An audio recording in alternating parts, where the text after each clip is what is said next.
Una semana más comenzamos nuestro programa El Bufete Responde y lo hacemos como siempre con la ayuda de nuestro colaborador, nuestro abogado Miguel Ángel Muñoz. Bienvenido, Miguel Ángel. Hola, ¿qué tal, Rocío? El programa de hoy lleva un título un poco, yo lo veo un poco complejo, pero seguro que con tus palabras y con tus consejos y los ejemplos que pongamos, creo que va a llegar. Lo vamos a conseguir traducir. ¿Verdad? Se titula Disolución y liquidación de la sociedad legal de gananciales. Ahí lo dejo. Vamos a ir poco a poco desgranando este misterio, ¿no? Vamos a decirlo así.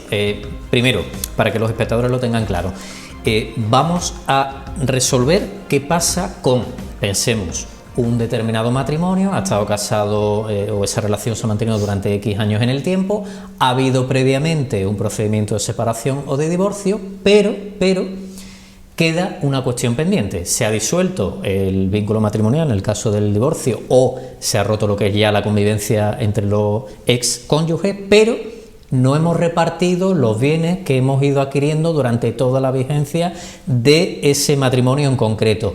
Eso es lo que vamos a abordar en el programa de hoy. Vamos a explicar cuál es el procedimiento, las fases y evidentemente un poco cuál es el mecanismo, las diferentes opciones que tienen las personas que se vean envueltas en este tipo de problema, que es algo muy habitual, para resolver esta cuestión. Y sobre todo también, Rocío, voy a hacer dos matizaciones porque creo que también les va a facilitar a los espectadores entender lo que vamos a tratar en el programa de hoy. Ojo, cuando hablamos de la sociedad legal de gananciales, creo que más o menos todos tenemos un poco claro de qué estamos hablando, pero por si acaso, cuando hablamos de la sociedad de gananciales, ¿qué es básicamente? Pues ese matrimonio que ha estipulado ese régimen económico matrimonial en concreto, que traducido en la práctica sería poner en común todos los bienes y derechos y todo lo que son los rendimientos y las ganancias que hayan obtenido indistintamente uno u otro miembro del matrimonio durante la vigencia del matrimonio, y sobre todo que es el régimen económico matrimonial que está de los que contempla nuestro ordenamiento jurídico, que es el más común o el más usual en la práctica, al margen de lo que sería la separación de bienes, que no se plantearía nunca este problema, puesto que cada cónyuge no solamente es propietario de sus bienes, sino que además los administra y los gestiona como él considera oportuno, ni tampoco tiene nada que ver con el régimen de participación de bienes. Pues ahí es donde nos vamos a mover. Yo creo que ya con eso empezamos a poner a los espectadores en contexto. Vale, comenzamos con la primera pregunta. ¿Cuándo se disuelve esta sociedad legal de gananciales? Bueno, las causas pueden ser variadas, pero básicamente, o en resumen, podrían ser las siguientes. Primero, cuando se ha disuelto el matrimonio, es decir, vamos a pensar que ha habido un divorcio.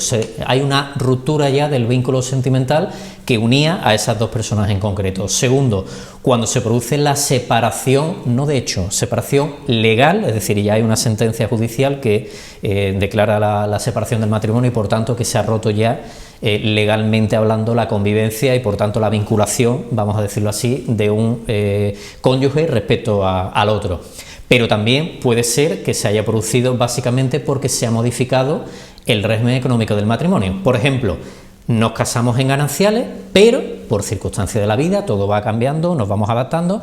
Cuando pasan X años, decidimos de mutuo acuerdo modificarlo y regirnos a partir de ese momento por el régimen de separación de bienes. Por ejemplo, sería otra causa, pero también existen otros supuestos que son muy distintos a los que yo acabo de mencionar, pero que también son causas por las que se disuelve la sociedad de gananciales. Por ejemplo, pensemos que uno de los cónyuges ha sido judicialmente incapacitado, o dicho de otra manera, tiene desgraciadamente una determinada enfermedad, una anomalía que le impide gobernarse a sí misma y judicialmente hay una sentencia que lo incapacita y o bien le habrá nombrado un tutor para que evidentemente sustituya, digamos, su voluntad, o un curador que lo va, digamos, a asesorar, lo va a auxiliar, le va a ayudar a la toma de decisiones independientemente del papel que pueda tener, por supuesto, el otro cónyuge, pero se disolvería también la sociedad legal de gananciales.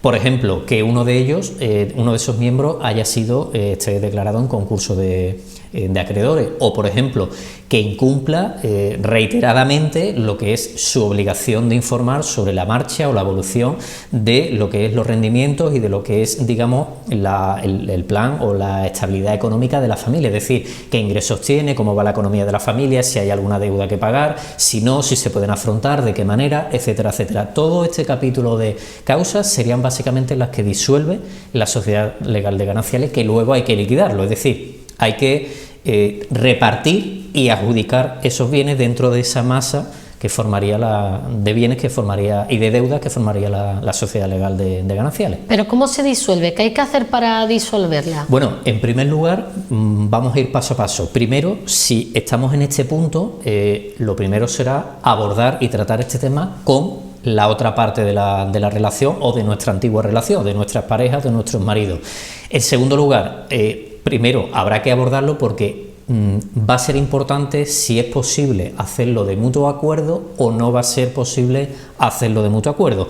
Caso análogo o parecido a lo que ocurre, por ejemplo, con las separaciones y los divorcios, igual que podemos tramitar un divorcio contencioso, es decir, sin posibilidad de acuerdo.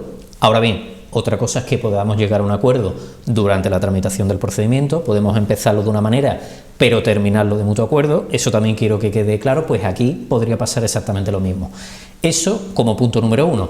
Y segundo, si no es posible o no hay entendimiento, vemos que, digamos, las posturas están estancadas y no hay ningún nexo de unión o ninguna posibilidad de acercamiento o de limar asperezas, como se suele decir, pues ahí ya tendríamos que plantearnos la opción de asesorarnos de un abogado y, en este caso, pues dar el paso y plantear una demanda para, en este caso, liquidar la sociedad de gananciales.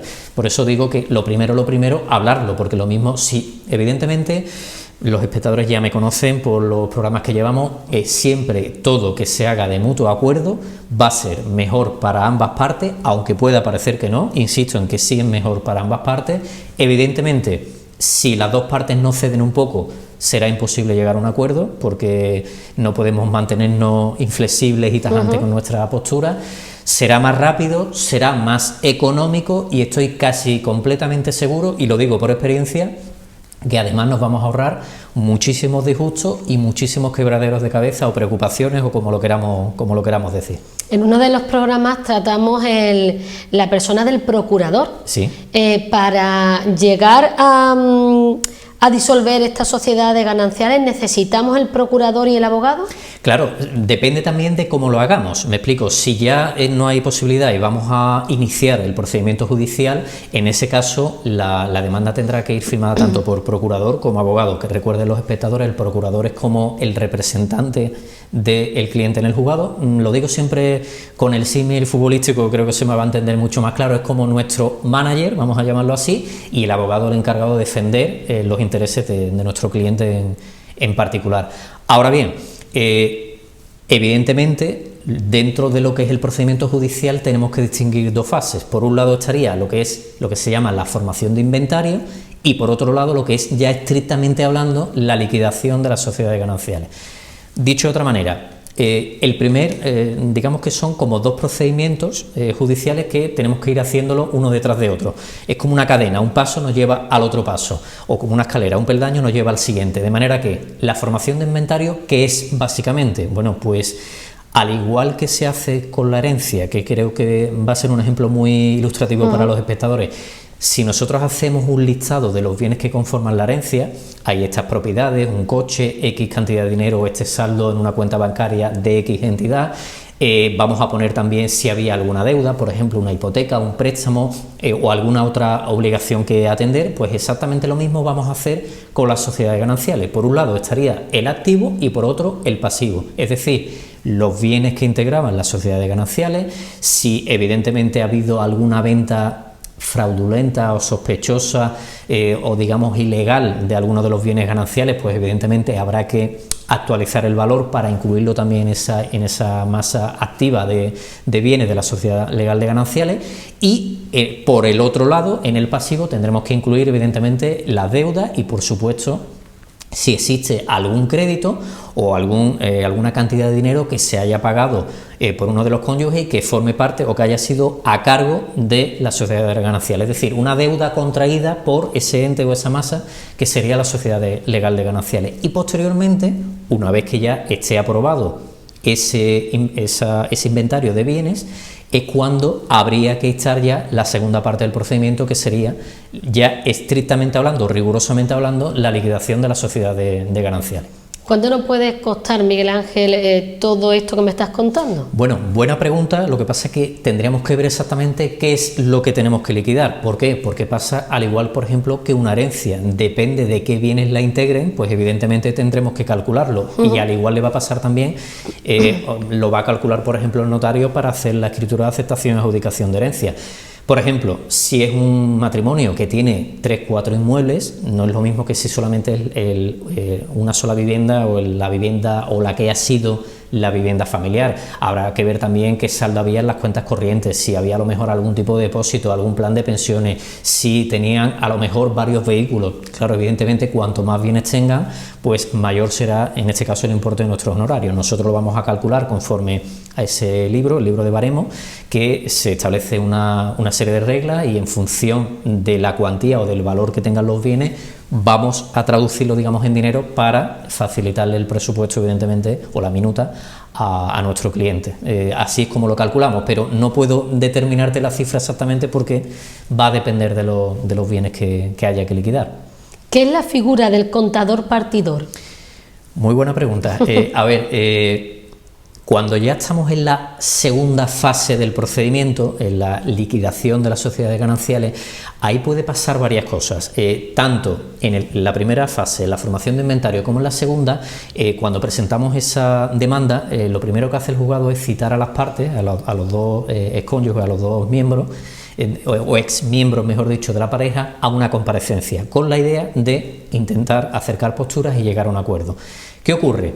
Que puede pasar dos cosas: que alcancemos un acuerdo y se levanta, se recoge en un acta con ese listín o esa formación de inventario en la primera fase, y exactamente igual en la segunda respecto a la liquidación, o que no haya acuerdo y se va a plasmar en ese acta cuáles son los puntos discordantes, es decir, los que no hay posibilidad de acuerdo entre las partes, y se fija la fecha del juicio. Pero pensemos que ya estamos en el último tramo, en la liquidación. Ahí normalmente en la práctica suele pasar lo siguiente, que o bien los antiguos cónyuges no están de acuerdo en la valoración de los bienes ni en la adjudicación de los bienes, o que estén de acuerdo en la valoración de los bienes pero no en la adjudicación de los bienes. ¿Por qué estoy matizando esto? Porque pueden entrar dos figuras, los peritos y el contador partidor que tú me apuntabas. Bueno, y los espectadores estoy seguro que dirán, bueno, pero es lo mismo, son figuras diferentes, o lo puede hacer todo el mismo profesional. Son dos cosas diferentes. Cuando hablamos de los peritos, normalmente designamos un perito para lo que se llama técnicamente el avalúo, dicho de otra manera, para que valore un determinado bien, esta propiedad, un coche. Pensemos, por ejemplo, que haya una obra de arte, un cuadro, un determinado cuadro de un pintor destacado que tenga una cuantiosa valía. Evidentemente tendrá que ser un profesional, un perito específico en esa materia, quien valore exactamente la cantidad en la que, o dicho de otra manera, en cuánto se traduce ese óleo, ese cuadro de pintura, evidentemente, para poder poner un número encima de la mesa. Y junto a esta figura estaría el contador partidor, que voy a poner un ejemplo muy sencillo, el que siempre pongo a todos los clientes, tanto en el caso de las herencias como en este supuesto en concreto, que creo que va a quedar muy claro. Sería el experto o el profesional encargado de formar lo que se llaman los lotes, es decir, el reparto de los bienes, y adjudicar los bienes a cada uno, hacer la propuesta de adjudicación de los bienes. O dicho de otra manera, es como si sería el encargado de coger la tarta, coger el cuchillo, hacer la partición, es decir, esta parte o esta porción le corresponde a uno de ellos y la otra parte al otro miembro, pero con una matización importante, y es que en principio hay que intentar hacer, en la medida de lo posible, un reparto que sea lo más igualitario, lo más equitativo posible. No vale darle todo a uno y evidentemente que el otro se quede nada, o yo me quedo lo bueno y las deudas para la otra parte. No, evidentemente tenemos que intentar hacer un reparto lo más ecuánime posible, lo más justo posible, para que ninguna de las partes salga, iba a decir, especialmente perjudicado, o menos o más perjudicado que el otro miembro de la relación. Entonces, esa es la figura del contador partidor. Resumimos, Miguel Ángel, el perito valora y el contador partidor reparte. Reparte y adjudica los bienes.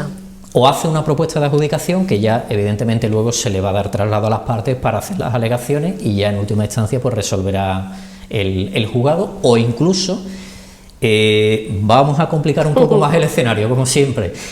Vamos a suponer que no estamos de acuerdo con ese reparto y esa adjudicación de los bienes, hacemos las alegaciones correspondientes y podrían incluso tener que convocarnos para una vista y en ese caso ya resolver la autoridad judicial competente ese reparto, porque no pensamos que lo que ha hecho ese contador partidor no es lo más adecuado para nuestro cliente, o ese cliente nuestro en particular piensa que no es lo más justo. Podría darse el caso también, pero sí, para entendernos en resumidas cuentas: perito, valorar los bienes; contador, el encargado de repartir o distribuir, creo yo que va a ser mejor decirlo de esa manera, los bienes que formaban parte de la sociedad legal de gananciales, mientras que evidentemente ha estado vigente ese matrimonio. Supongo que en el despacho se te dará mucho este caso. Muchos casos, y es muy habitual, además, que vayamos, digamos, resolviendo la situación paso a paso. Primero solemos resolver, o en la mayoría de los casos resolvemos lo que sería la separación y el divorcio. Una vez que tenemos ya ese frente solucionado, pasaríamos a la liquidación de las sociedades gananciales. Primero con la formación de inventario y luego posteriormente ya con lo que es estrictamente hablando la liquidación. Con lo cual, en muchas ocasiones podemos estar hablando que son varios procedimientos y nos vamos a alargar en el tiempo, evidentemente, sobre todo si hay ya, no solamente por iniciarlo, sino sobre todo si hay controversia y la parte de acuerdo no está contraria, pues evidentemente todo va a ir retrasándose y se va a alargar mucho más, o se va a dilatar mucho más en el tiempo. Y además esa parte será la que más se te da en estos casos, la parte que no se ponen de acuerdo. Efectivamente, normalmente la verdad es que en la práctica suele pasar de todo, y es verdad que en muchas ocasiones sí están de acuerdo en la valoración de los bienes, pero donde está el gran caballo de batalla es en la adjudicación, en el reparto. Sí, estoy conforme en que esté bien, esta casa vale X cantidad, pero no en el reparto que ha hecho el perito, o en la propuesta que la parte demandante pues figuraba o resumía con todo lujo de detalle en el cuerpo del escrito. Y si esas dos personas no consiguen ponerse de acuerdo, ¿qué pasa? Bueno, si evidentemente en última instancia va a ser la autoridad judicial quien resuelva. Lo que pasa es que por eso yo decía anteriormente que si podemos conseguir hacerlo de mutuo acuerdo, siempre va a ser mucho mejor, porque evidentemente el juez va a tener muy claro el caso y va a tomar la decisión que estime más adecuada conforme a ley, evidentemente, o al Código Civil en este caso, pero eso no quita que, lo digo porque no es la primera vez que me ha pasado, que hemos ya por fin repartido y adjudicado los bienes, y a pesar de eso ninguna de las partes está totalmente conforme, ni la parte contraria ni a lo mejor la nuestra. ¿Por qué? Porque considera que no termina de ser el reparto más justo o el que ellos consideran que debería haber sido. Pues también puede pasar, y eso no quita que evidentemente ni el trabajo que haya hecho el compañero ni mi propio trabajo haya sido malo, sino que puede darse el caso que no siempre sea la solución más satisfactoria para todas las partes. Evidentemente en la práctica puede pasar de todo, pero siempre las cosas, si se hacen de mutuo acuerdo, muchísimo mejor para todos. ¿Y si hay niños por medio? ¿Se puede complicar aún más la cosa? ¿O el que tenga los niños se le puede repartir más o menos? Bueno, en principio tendríamos que ver exactamente si todo se resuelve en el mismo procedimiento o no, porque en principio el tema de los niños, eso se ha debido ya fijar y haberse resuelto en el primer procedimiento, lo que sería la separación y el divorcio, donde evidentemente yo creo que le va a sonar a todos los espectadores, se habrá fijado un determinado convenio regulador con una serie de medidas en las que se regula todo lo que tiene que ver con los menores, entre ellos la guarda de custodia, la pensión de alimentos, quién tiene el derecho de visita, qué pasa con el ajuar familiar, si se fija o no, dependiendo del caso, la famosa pensión compensatoria, que no tiene nada que ver con la pensión alimenticia en favor de los hijos que hayan nacido de ese matrimonio, de esa relación, con lo cual eso ha tenido que quedar ya resuelto en el otro procedimiento. Aquí lo que vamos a repartir y a dividir los bienes, con lo cual digamos que esa incógnita se ha resuelto ya en el otro procedimiento y ya todo lo que afecta a los menores está resuelto. Otra cosa es que repartamos los bienes. Sí, pero si a la hora del contador partidor sí. tiene que repartir a cada, o sea, al marido, a la mujer, si esos niños están viviendo con la madre en esa casa... habrá que tener, también se tendrá en cuenta, evidentemente, para intentar adoptar la solución que es más justa porque evidentemente los menores nunca se pueden quedar, digamos, desatendidos o desprotegidos, ¿no? No se pueden quedar literalmente, con perdón de la expresión, con el culo al aire, por supuesto, porque por encima de todo está el interés de los menores, pero por eso digo que es un tema controvertido. Pasa salvando la distancia un poco, al igual que en las herencias. Cuando hay dinero siempre suele haber muchos problemas, y cuando ya empezamos con los repartos, o esto no es justo, a ti te han dado más, yo no estoy de acuerdo, pues empiezan las discrepancias, las diferencias, y no es nada habitual pues que tengamos que terminar de resolver esta cuestión en el juzgado, evidentemente. Cuando hay menos dinero y menos bienes, ¿hay menos problemas? En muchas ocasiones sí, yo creo que es mucho más fácil también de repartir, menos complejidad y muchos bienes. Claro, imaginaros, por ejemplo, que tengamos que liquidar una sociedad de gananciales en la que hay, por ejemplo, 4 inmuebles, 3 vehículos, 4 cuentas corrientes, pues evidentemente todo va a ser mucho más complejo, son más bienes, tenemos que hacer mayor reparto, más valoraciones, y un poco más difícil va a ser literalmente encajar las piezas de ese puzzle, pero bueno, todo tiene solución en la vida, por supuesto, menos la muerte, todo se soluciona. Miguel Ángel, pasamos a nuestro apartado de preguntas, ¿te parece? Claro, por supuesto. Pues tenemos a dos amigos, nosotros seleccionamos 2 preguntas de las que vosotros, nuestros seguidores, nos envían a nuestro programa. Nosotros informamos del tema a tratar de la siguiente semana y ellos, ustedes, envían esa pregunta al correo info@munozdelgadoabogados.com. Yo siempre lo digo, creo que soy un poquito pesada, pero el tema del apellido de Miguel Ángel Muñoz, la ñ, pues no se puede poner. Así que info@munozdelgadoabogados.com. Ahí es donde mandaron nuestros amigos las preguntas que vamos a leer a continuación. Empezamos con Manuela, que dice: ¿podemos liquidar la sociedad de gananciales en el notario? Sí, se podría hacer perfectamente, pero siempre y cuando hayamos conseguido cerrar perfectamente el acuerdo con nuestra antigua pareja o con nuestro exmarido o con nuestra mujer, dependiendo del caso. En ese caso no habría ningún problema, si lo tenemos claro. Simplemente tampoco es necesario que hagamos esa división perfectamente en un papel, porque ya, digamos, el notario no solamente se va a encargar de darle la correspondiente forma a través de la escritura pública, sino que además va a quedar todo perfectamente explicado, con todo lujo de detalle, para que no haya lugar a dudas, y evidentemente pues va a ser muchísimo más fácil. Primero, porque nos vamos a ahorrar no solamente el dinero o el desembolso económico de tener que contratar a un abogado y un procurador para iniciar el procedimiento judicial, sino sobre todo porque va a ser mucho más rápido. Simplemente concertaremos una cita con el notario que nosotros consideramos oportuno, el que tengamos más cercano a nuestro domicilio, el que nos caiga más simpático, el que sea más económico, el que ya conozcamos porque previamente hemos hecho otro trámite con él, con lo cual el que ellos ya decidan, pero claro que se puede hacer, y sería lo más fácil, o un poco lo ideal, porque es mucho más sencillo de resolver el problema, o digamos esta disputa que inicialmente había entre los antiguos cónyuges. Paco, nuestro amigo Paco, dice que quiere separarse de su pareja, y la pregunta: ¿puede divorciarse y liquidar en el mismo procedimiento?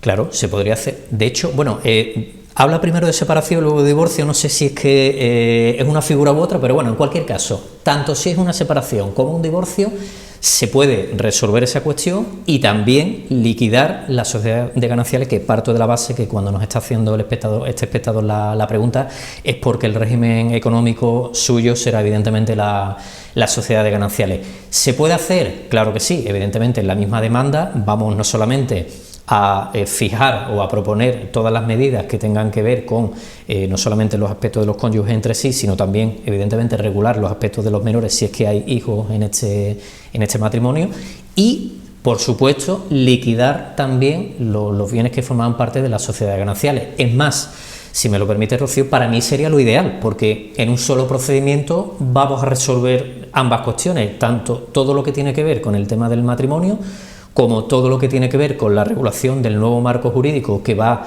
a fijar todos los puntos relativos al tema de los menores, suponiendo que haya menores, como suele ser en la mayoría de los casos, y al mismo tiempo vamos también a solucionar ese escabroso tema que es siempre la liquidación de las sociedades gananciales, porque claro, hay bienes, hay dinero, no sabemos si uno va a poder responder o no, cómo se va, si yo considero que ese reparto es injusto o que sale claramente beneficiado mi marido o mi mujer, etcétera, etcétera, con lo cual sería realmente lo ideal. O dicho de otra manera, matamos dos pájaros de un tiro, con lo cual, claro, perfecto, perfecto para... Así nos hemos entendido perfectamente. Eso es. Pues nada, yo creo que no me queda nada. Anunciar el siguiente programa. Se llama Prisión Permanente Revisable, que en las palabras de Miguel Ángel lo vamos a entender perfectamente. Bueno, sé que es un tema duro, difícil de explicar, es desagradable porque siempre evidentemente está vinculado a delitos muy graves, que sé que además son casos que mediáticamente pues llaman mucho o que hieren mucho la sensibilidad de la sociedad, no es para menos. Desgraciadamente llevamos una época en la que estamos escuchando varios casos ya en los que están siendo condenados en nuestro país a esta pena. Es una pena reciente porque fue establecida, introducida en nuestro Código Penal por una de las últimas reformas del Código Penal en el año 2015, con lo cual quiero decir que llevamos poco tiempo, digamos, viendo la evolución de esta figura, pero eso es precisamente lo que vamos a abordar. Vamos a explicar qué tipo de delitos lleva aparejada o se les puede imponer, en qué delitos se le puede imponer la pena de prisión permanente revisable, cómo funciona. Evidentemente vamos a explicar el procedimiento, pondremos como siempre ejemplos para que los espectadores lo entiendan lo mejor posible, y creo que aunque es un tema un poco fuerte y en cierta medida desagradable, pero creo que va a también ser o espero que sea de interés para los espectadores. Pues muy bien, Miguel Ángel, muchísimas gracias. A vosotros, un placer, y si me lo permite, Rocío, quiero dar las gracias no solamente a vosotros por hacer realidad este programa, sino también, por supuesto, a los espectadores, porque sin ellos, evidentemente, ni tú ni yo estaríamos sentados aquí en este plató, y les agradezco mucho de todo corazón el cariño. Me paran por la calle, me felicitan. De hecho, además, les invito también que si quieren podemos inaugurar una sección nueva, es que si quieren ellos que abordemos un determinado tema, pues que lo propongan, al igual que nos formulan preguntas, que por cierto, que me disculpen que en algunas ocasiones voy con un poco de retraso respondiendo las preguntas, pero bueno, la verdad que le agradezco mucho el seguimiento del programa, y por supuesto a ti, Rocío, por dirigir aquí la orquesta. Miguel Ángel, muchísimas gracias a ti, un placer, por acercarnos al mundo del derecho, que tan difícil, por lo menos a mí personalmente me parece, y acercárnoslo con ese agrado que tienes y muchas con gracias, esa cercanía y con esa facilidad. Soy consciente de la complejidad, al igual que sería para mí muy complejo entender un término médico, por ejemplo, pues exactamente lo mismo, términos de ingeniería o de arquitectura, así que bueno, intentamos en la medida posible, con toda la ilusión y toda la humildad del mundo, pues intentar ser claros y gráficos para que los espectadores sepan realmente de lo que estamos hablando, o por lo menos que se queden con 3-4 ideas básicas que creo que además les puede servir en un futuro, claro, porque la vida da muchas vueltas, con lo cual siempre todo el saber no ocupa lugar, claro, así que bienvenido sea. Pues eso, la semana que viene, prisión permanente revisable. Vamos a saber ya una vez de qué estamos hablando, a qué se parece, a qué no se parece, y bueno, saberlo todo de manos de nuestro abogado Miguel Ángel Muñoz. Prepáratelo bien, yo creo que lo tienes súper preparado, y nos vemos la próxima semana. Aquí estaremos, muchas gracias, Rocío.